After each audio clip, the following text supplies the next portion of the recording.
हाय, नमस्कार मैत्रिणींनो. आम्ही बहिणी या आपल्या चॅनलमध्ये तुमच्या सर्वांचे खूप खूप स्वागत. आज संकष्टी आहे त्यामुळे किचनमधली कामं सगळी पटपट आवरलेली आहेत. आज माझ्या गॅलरीमध्ये चिनी गुलाबचं फुलं आलेलं आहे. चला तुम्हाला दाखवते. तर बघू शकता किती सुंदर असं चिनी गुलाबचं फुल आलेलं आहे. घरातली सगळी कामं आवरलेली आहेत. हे फुल आज मी गणपतीला घालणार आहे. आवरून आता मला जायचं आहे अस्तर आणायला. जाता जाताच बहिणीकडे जाणार आहे, तर तायडीकडे आपण जाऊयात. चला, तायडीला माहीत नव्हतं मी येणार आहे ते. बघू शकता ती शिलाई करत बसलेली आहे. तिला मी आलेले हे पण माहीत नाही. ती इतकी शिलाईमध्ये मग्न झालेली आहे.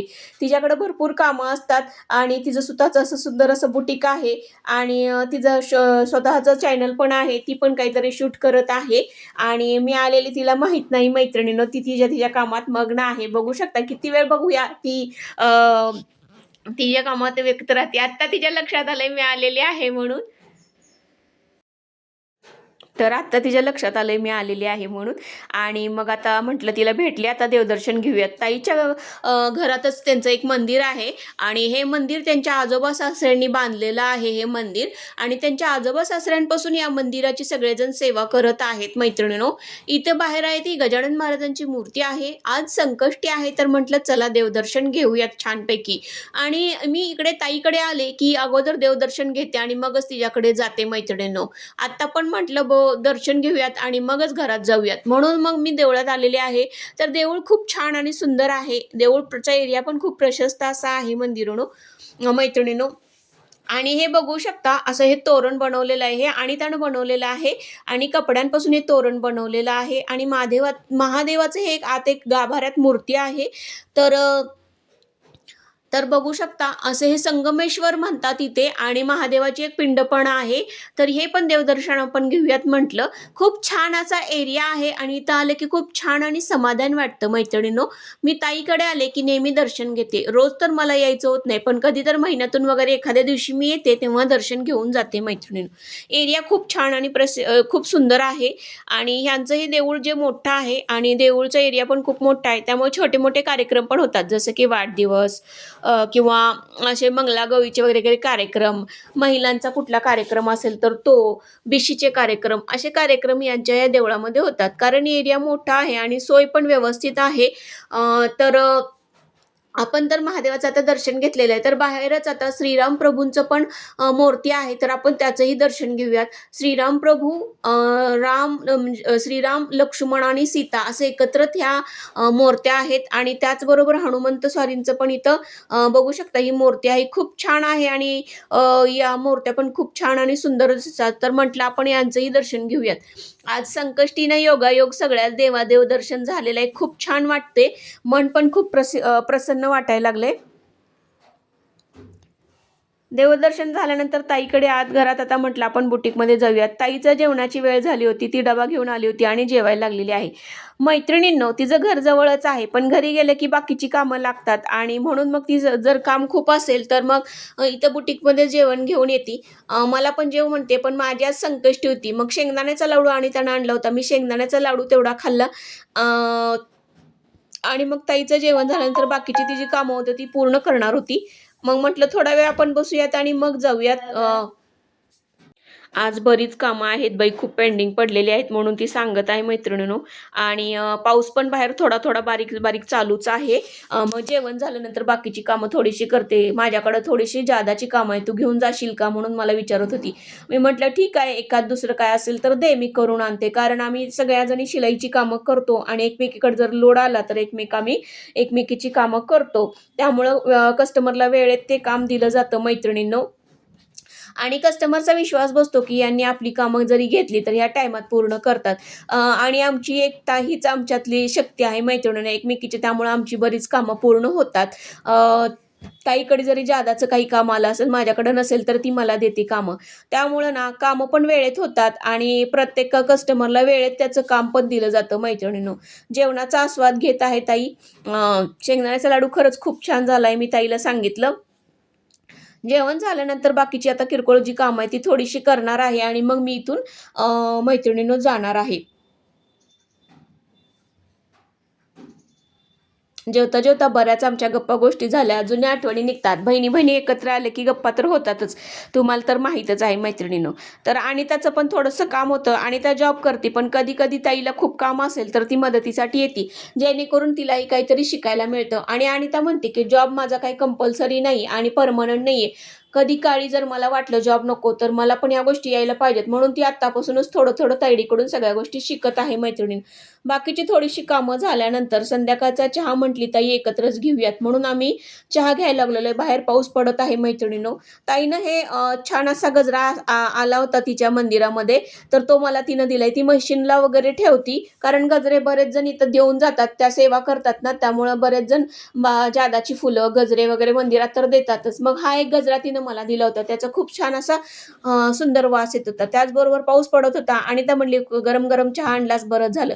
ताई म्हणली मी गरम गरम भजी करू का, पण आज संकष्टी आहे, आज नको म्हटलं, नंतर कधी तर पाऊस पडायला लागला की आम्ही येतो आणि मग आम्हाला गरम गरम भजी कर.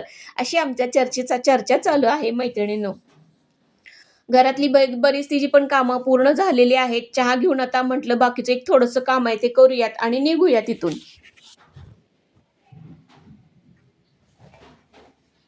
आलं वगैरे घालून सुंदर असा चहा ताईनं केलेला आहे. खूप छान चहा झाला होता. माझं इथलं आवरल्यानंतर आता मी निघणार आहे मैत्रिणींनो. तर आता माझी कामं झालेली आहेत, तर मी आता निघणार आहे. ताईला सांगितलं, ताई थांब म्हणत होती, पण पावसाचं वातावरण आहे आणि समोरच्या शाळेचं पण टाईम झालेला आहे, त्याला आणायला जायला पाहिजे. म्हणून मी आता इथून निघणार आहे मैत्रिणींनो. बहुतेक पाऊस बारीक बारीक येत आहे. तर माझ्या डिकीमध्ये आहेच रेनकोट. तर बघूयात म्हटलं अगदी जर वाढला तर आपण रेनकोट घालूया. नाहीतर मग मी जाते असं तिला सांगितलं. माझी बॅग घेतली आणि मी निघाले मैत्रिणींनो.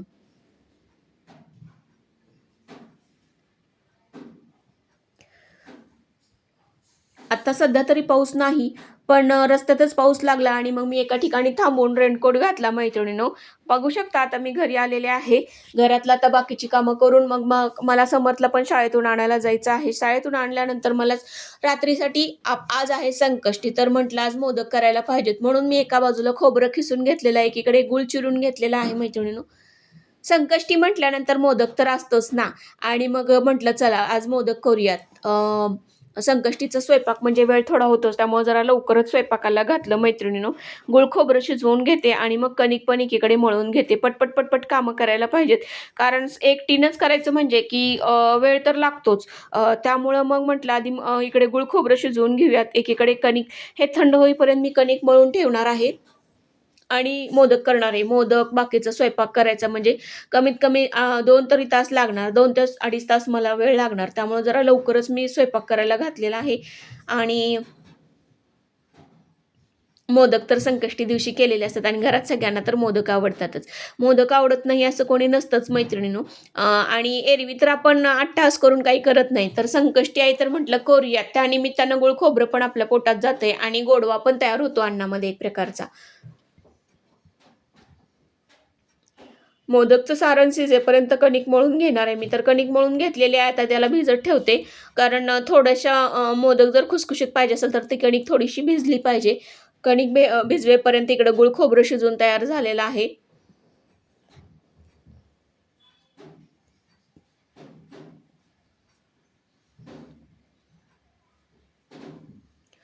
गूळ खोबरं थंड होईपर्यंत म्हटलं आपण कुकर लावून घ्यावा.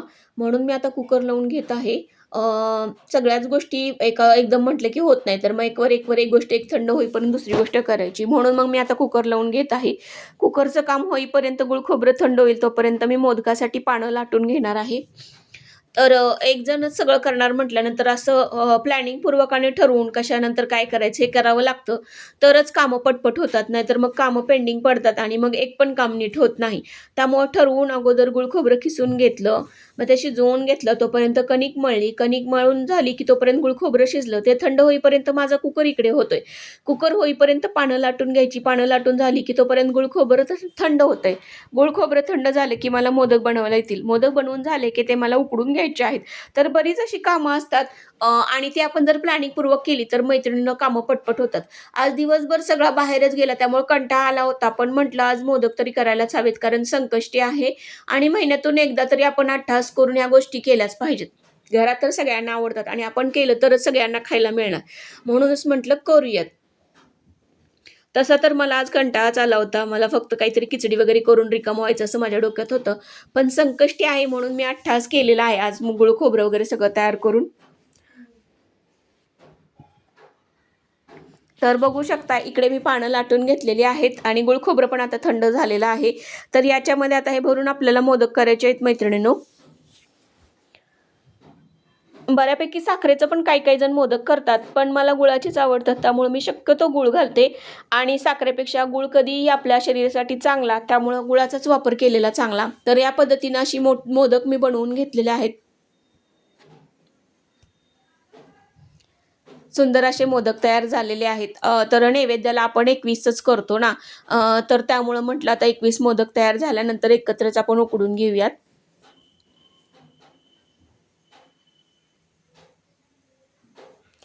पानं लाटायची, सारण भरायचं, मोदक करायचं म्हणजे वेळ तर जातोच. पटकन तर या गोष्टी होतच नाहीत आणि लवकर करायला घातल्यामुळं त्यामुळं माझा वेळेत जेवणाच्या अगोदर सगळा स्वयंपाक तयार होणार आहे.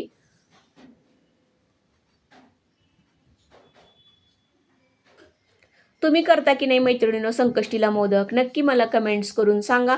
आणि माझे जर व्हिडिओ तुम्हाला आवडत असतील तर नक्की मला लाईक करा मैत्रिणींनो. तर मोदकाची सगळी पानं आता लाटून झालेली आहेत. ह्या पद्धतीने असे सुंदर असे मोदक तयार झालेले आहेत मैत्रिणींनो.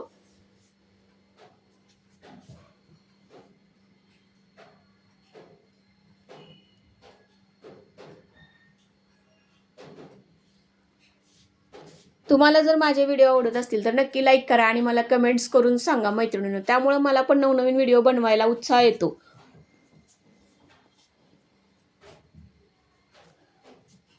मोदक वाफवून घेतल्यानंतर मला आरतीचं वगैरे ताट करून घ्यायचं आहे, नैवेद्य दाखवायचं आहे आणि टाईम झाले की आरती करून घ्यायची.